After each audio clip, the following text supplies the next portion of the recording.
Ibu sampun siap. 1, 2, 3. Wah, Bolangers, kali ini mereka lagi adu cepat membuat adonan kue. Namanya kue matahari. Panitia sudah menyiapkan alat dan bahan yang dibutuhkan.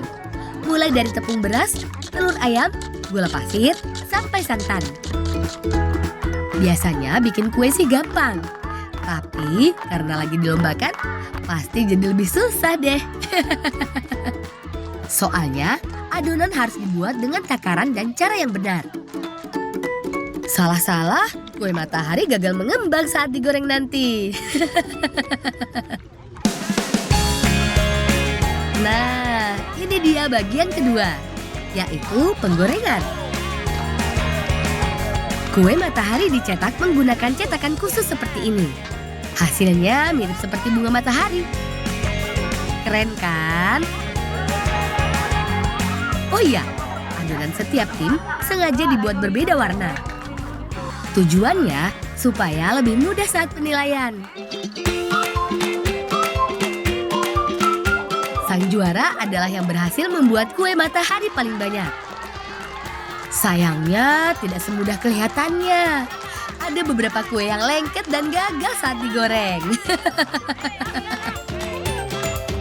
Waktune wis entek, saiki ngumumke hasil karyane dhewe-dhewe. Sing juara siji warna kuning nggone bola.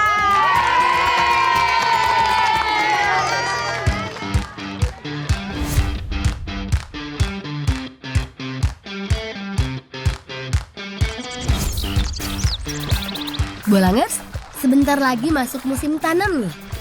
Jadi, Bolang dan teman-teman bantu Paman menyiapkan benih padi sekaligus sawahnya. Weh, ulat iki lho. Iki lho enek ulat lho. Ceklan. Itu. Yuk. Weh, ulat lho. Oh, ulat iki lho. Itu ada. Ulang. Astaga. Belutnya jadi lepas. Ayo semua, cepat kumpulkan lagi.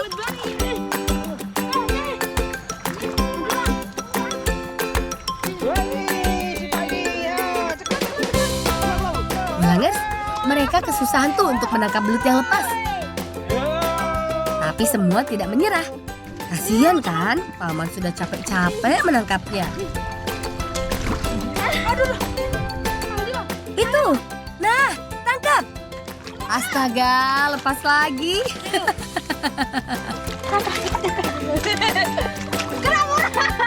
Syukurlah, meskipun ada yang lepas, tapi kami berhasil menangkapnya beberapa.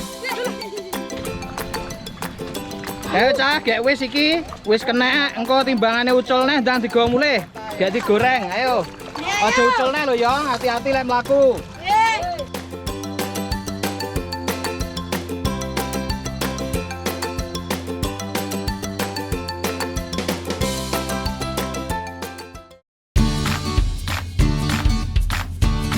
Wah, untung ada Bibi yang siap memasakkan belutnya. Bahan dan alatnya sudah komplit nih. Bolang dan teman-teman akan masak buntil isi belut nih Bolangers. Sebelum dimasak, pastikan belutnya bersih ya. Sekaligus pisahkan daging dengan tulangnya. Bumbu membuat buntil hampir sama dengan botok. Bedanya, jika buntil berkuah, botok tidak. Bibi sedang menghaluskan bumbu, yaitu bawang, cabai, kunyit, dan garam. Sedangkan Dwi merebus daun singkong yang nanti jadi pembungkusnya. Sengaja dipilih daun yang muda, tapi berukuran lebar. Oh iya, agar tidak lengket, sebelumnya Dwi sudah memasukkan sedikit minyak goreng ke air perebusan. Satu lagi bahan yang disiapkan adalah petai Cina atau yang biasa disebut lomtoro. Bahan yang satu ini sangat menentukan rasa dari masakan yang akan dibuat. Awas, hati-hati ya Za. Belut yang sudah dicuci dan dibumbui selanjutnya digoreng. Tidak perlu kering karena nanti akan dimasak lagi dengan bahan yang lain. Sekarang saatnya meracik buntil. Caranya dengan mencampurkan kelapa parut dengan bumbu yang sudah dihaluskan. Lalu tambah dengan petai Cina. Pastikan semua bumbu sudah tercampur merata ya teman.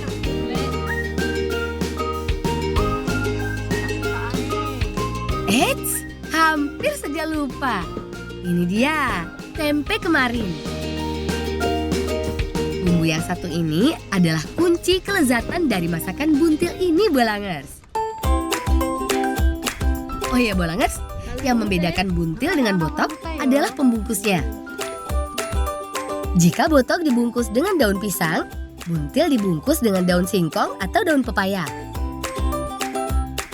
Uniknya, pembungkus pada buntil bisa sekaligus dimakan.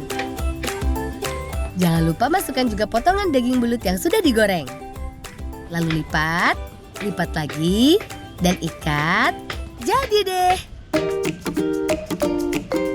Selanjutnya, masak buntil bersama dengan bumbu halus dan daun salam.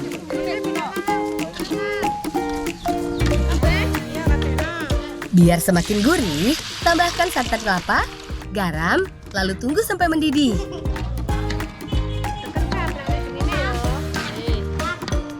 Nah, ini dia yang ditunggu. Masukkan buntil ke dalam kuah santan. Pastikan semua buntil terendam sempurna ya. Terakhir, tambahkan potongan buah tomat dan cabai.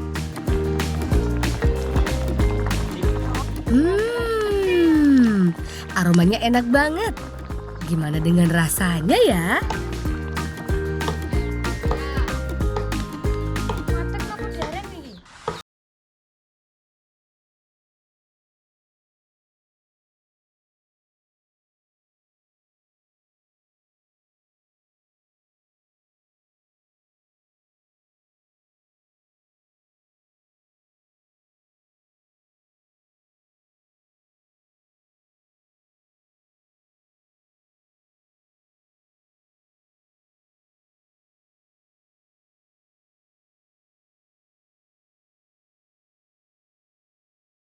Kayaknya semua puas dengan makanan yang bareng-bareng mereka buat.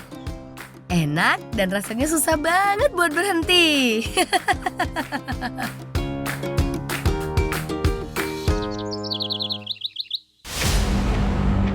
Pasukan siap! Siap!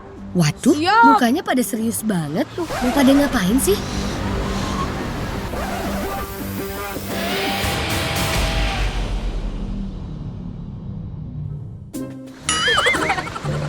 Ngentut aku maaf. Iya. Ngentut.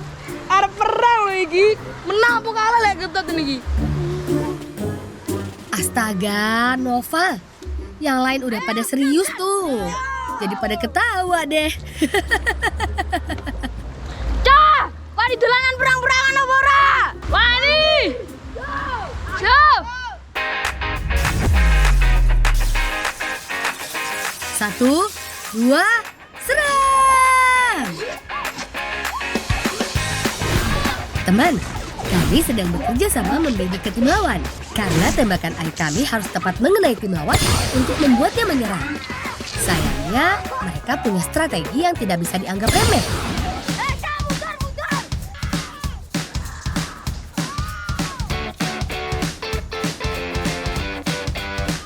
Kira-kira gimana ya strategi barunya Bolang dan teman-teman? Wah, mereka berhasil mengepung tim lawan, Bolangers. Sambil terus membidik, semua bekerja sama bergerak maju dari segala arah.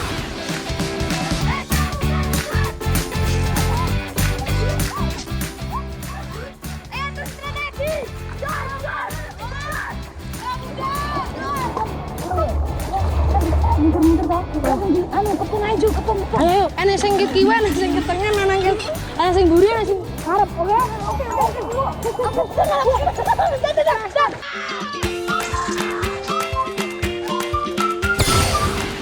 Sukses Bolangers, tim lawan kewalahan.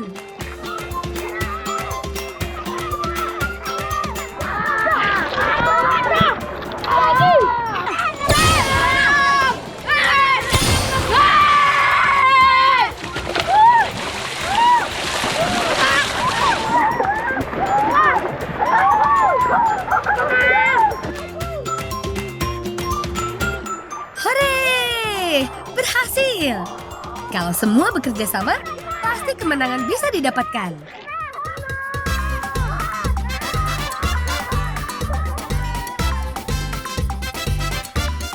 Apa ketiga adonannya, Pak? Ya, sik. Penak yo mangan lu tembak-tembakane. Tapi adem. Bolang dan teman-teman lagi bikin minuman hangat untuk memulihkan tenaga di Bolangers. Namanya wedang grendul. Ada 2 bagian yang lagi disiapkan, yaitu grendul dan wedangnya. Adonan bahan grendul dibuat dari campuran tepung ketan dan sedikit air hangat. Nah, kalau Dwi dan Faza sedang menyiapkan bahan membuat wedang, yaitu santan kelapa dan jahe geprek. 2 bahan ini nanti akan ditambah dengan gula Jawa supaya rasanya makin nikmat. Semua pada semangat saling bantu nih Bolangers, biar cepat matang dan bisa menghangatkan badan. Nah, adonan yang sudah kalis selanjutnya diberi air daun pandan biar lebih menarik. Bentuk grendul mirip sekali dengan kelereng ya. Cara membulatkannya juga seru. Tapi ukurannya jangan terlalu besar. Sekarang waktunya merebus grendulnya.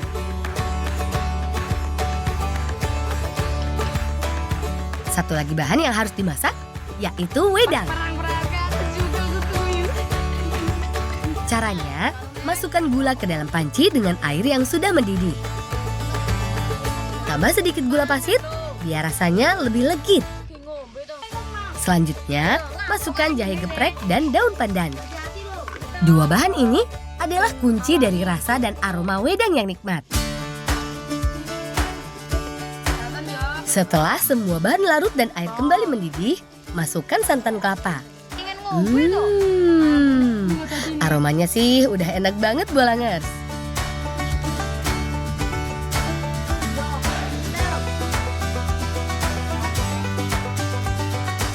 Gimana Bolangers? Jadi pengen ikutan nyicipin rasa wedang grendulnya kan?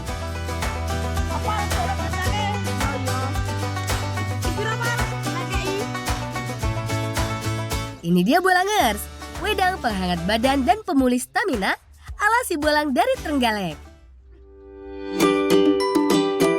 Tanpa babi bu, semua langsung icip-icip nih. Monggo, selamat menikmati. Sempurna. Ada manis, gurih, dan hangat. Enak banget. Enak ya? Enak. Banget ya. Pedes-pedes. Apa iki? Jahe tibakno. Sopo sing ngerjani iki?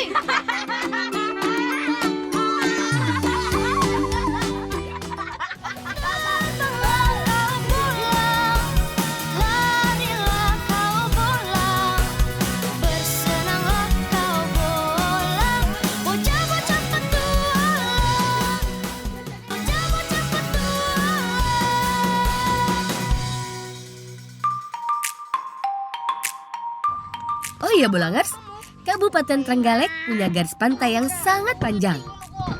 Makanya daerah ini jadi salah satu penghasil kelapa terbesar di Jawa Timur.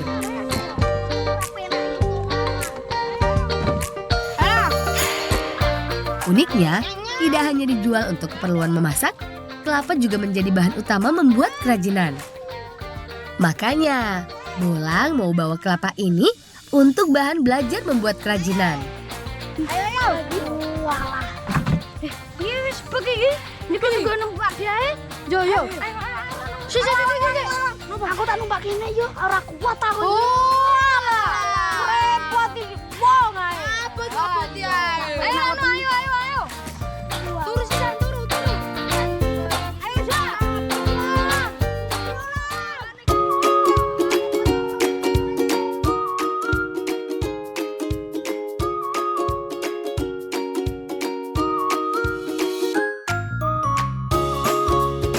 Paman Bolang adalah seorang pengrajin batok kelapa Bolangers. Dari bahan sederhana ini, Paman bisa membuatnya menjadi beragam bentuk kerajinan berharga mahal.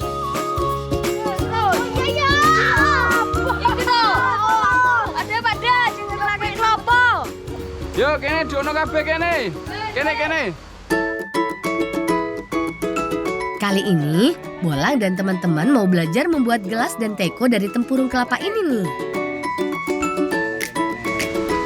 Pakde. Piye? Kula badhe ndamel iki pripun carane? Oh, ndamel kerajinan. Nggih. Wes. Ya iki, engko iki awakmu kayak digeraji yo tengahe kene ya. Nggih, Pakde, Geraji nggih. tengahe. No, dhuwur kae nyilih. Gerajine Pak D kae Iki, dhuwur. Pakde. Nah, kene. Iki. Nah, kene. Loro weteng. Lorone kabeh. Yo, carane.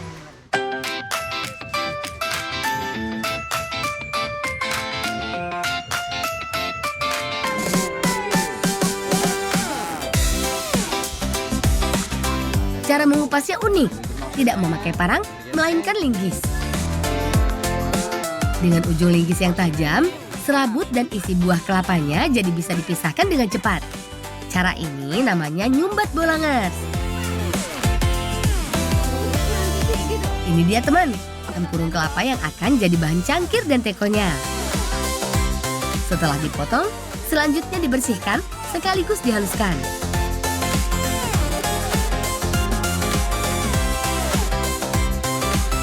Tinggal putar saja, tempurung akan bersih dalam waktu kurang dari 5 menit. Lah malah halus yo.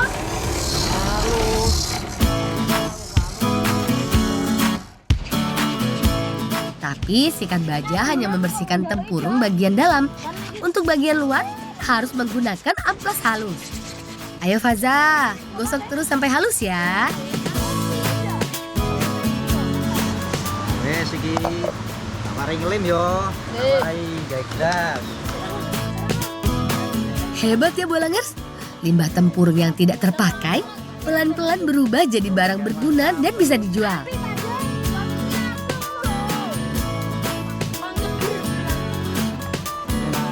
Iki lang wis dadi iki lho. Yo tak didoi sing wis dadi. Wah, keren ya Bolangers. Kalau sudah jadi, gelas dan teko dari tempurung kelapa ini terlihat sangat bagus.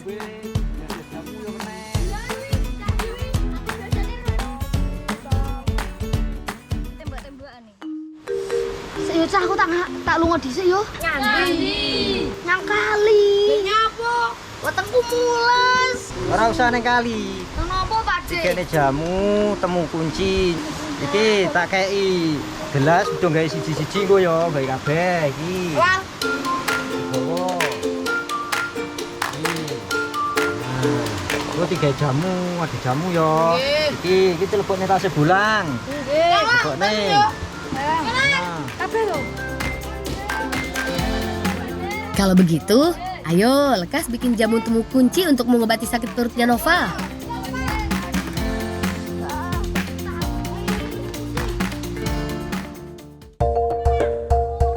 Untung Bolang hafal di mana harus mencari temu kuncinya.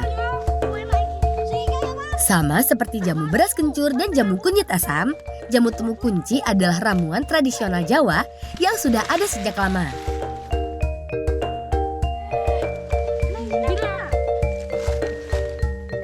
Di sini, temu kunci tumbuh subur tanpa harus dirawat.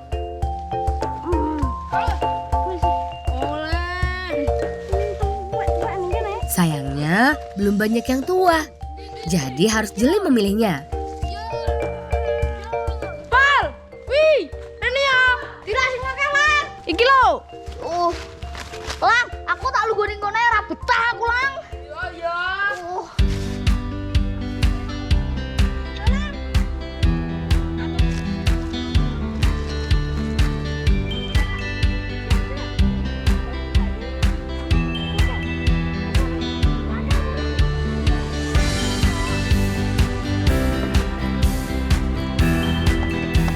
Syukurlah, bahan membuat jamu sudah Bolang dapatkan.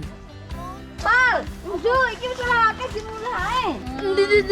Kuwi akeh. Ayo, Janji ke Coba siji, yo. Ora ngawur cara nang ngono kuwi carane. Iya terusan. Digodhog sik. Iki jamu. Engko lek langsung kok pangan ngene ya mendem lho. Rungokno. Sabar ya Noval, sebentar lagi sakit perutmu pasti sembuh.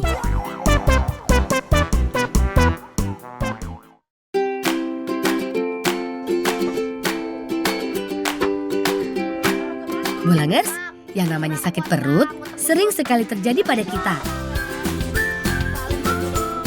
Bisa karena makanan terlalu pedas, terlalu asam, atau bisa juga karena terlalu banyak. Makanya kalau makan jangan sembarangan ya. Oke, semua bahan jamunya udah siap.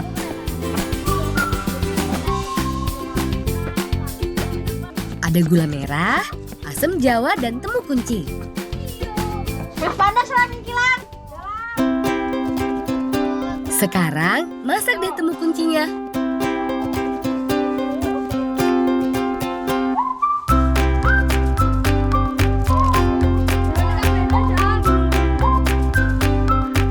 Kalau temu kuncinya sudah larut, baru deh masukkan gula merah dan asam jawa.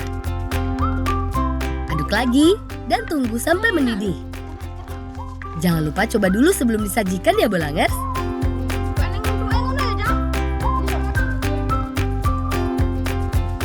Ini dia Bolangers, jamu temu kunci untuk obat sakit perut ala si Bolang Trenggalek. Kalau jamune kayak gitu Mbak yo. Kan gendang mari kena ora mules terus yo. Yo diambil lo. Pelan-pelan saja minumnya ya, karena masih panas.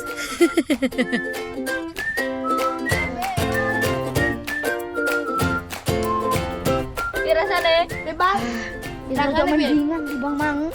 Sepuluh muka-muka gentang mari. Amin. Enak iki. Wah, jamunya sukses Bolangers. Bener saja, perut Noval sakit karena masuk angin. Sekarang anginnya sudah kabur tuh.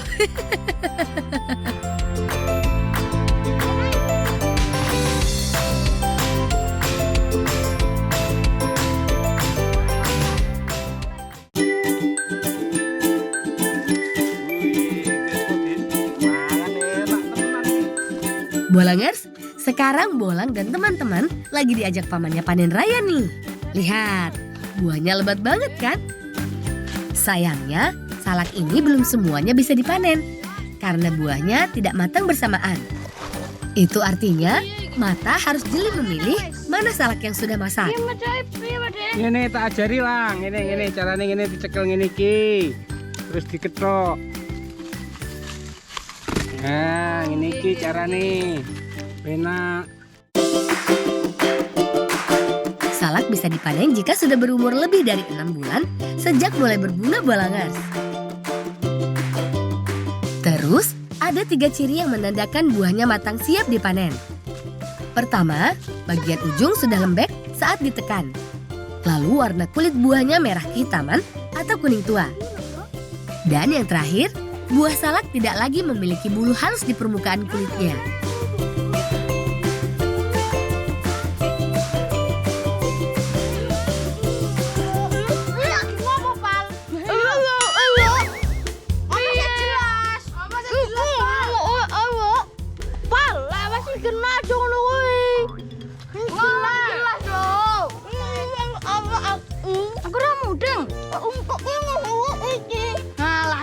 Akan mangan salah iki. Ya toh?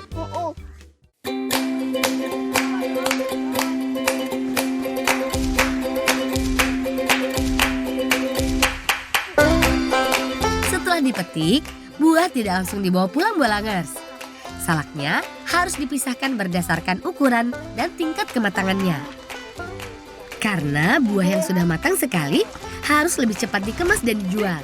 Sedangkan buah yang belum terlalu matang masih bisa disimpan dengan waktu yang lebih lama. Yo, iki sing wis kebak digo mulai. Ayo boleh. Potongan nek ra kuat. Ayo. Abang. Ayo. Rana lalu. Ayo wi. Yo. Yuk semua, bawa pulang salaknya.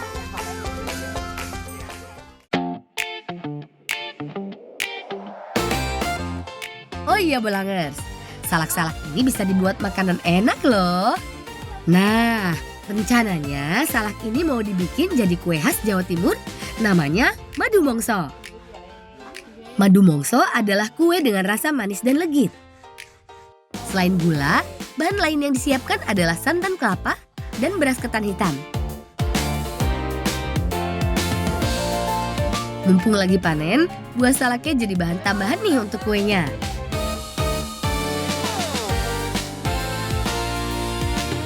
Sambil menunggu semua bahan tersedia, Noval bertugas menjaga api supaya beras ketannya cepat matang. Semangat!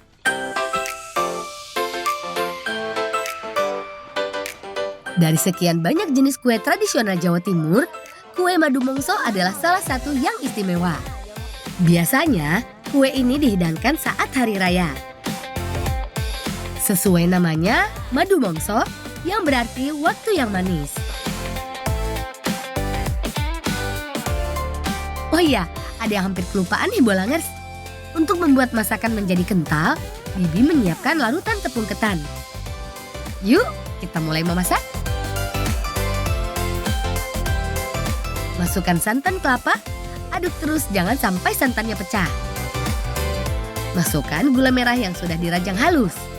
Kemudian, ketan hitam yang sudah dikukus. Semua bahan dimasukkan ke dalam wajan secara bergantian.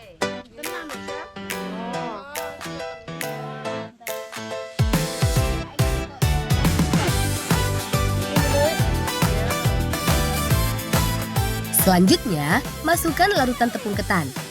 Tepung ini sengaja lebih dulu dilarutkan agar lebih mudah tercampur dengan bahan lain yang lebih dulu dimasak. Lang, kenapa lang? Mataku pedes lang. Yo, sih. Wah, Nih. lah, nyandi abean.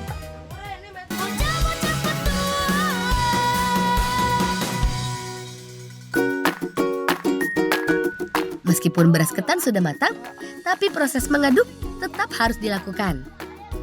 Karena tingkat kematangan santan dan gula sangat menentukan hasilnya nanti. Nah, terakhir baru deh, masukkan parutan daging buah salaknya.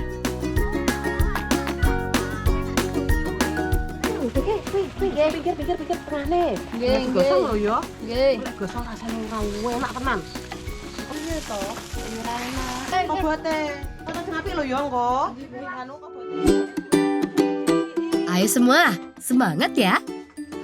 Perlu waktu antara 5-6 jam sampai madu mongso matang. Tandanya jika sudah berubah dari cair menjadi pekat. Sambil menunggu matang, yuk lihat Dwi dan Faza menyiapkan pembungkusnya. Ayo wi. Si. Oh, saya bisa. Aku ya iso wi. Jalo. Ayo. Kim kiramu. Selain daun pisang, kelobot jagung adalah alat pembungkus kue yang sering digunakan. Bahan alami ini cukup lentur dan tidak meninggalkan aroma. Jadi, kue bisa terbungkus rapi tanpa merubah rasanya. Guys, mateng le, ayo diangkat yo. Wes. Ayo. Ya, awakmu sisih ya. Ya hati-hati, panas loh.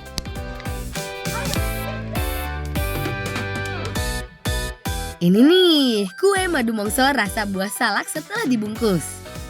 Terlihat lebih rapi dan menarik kan? Karena rasanya manis, kuenya sengaja dibuat takaran kecil, yaitu 1 sendok makan. Nah, segini pas ya. Tujuannya membuat penasaran penikmatnya. Makan 1 pasti kurang, jadi pengen nambah lagi dan lagi deh.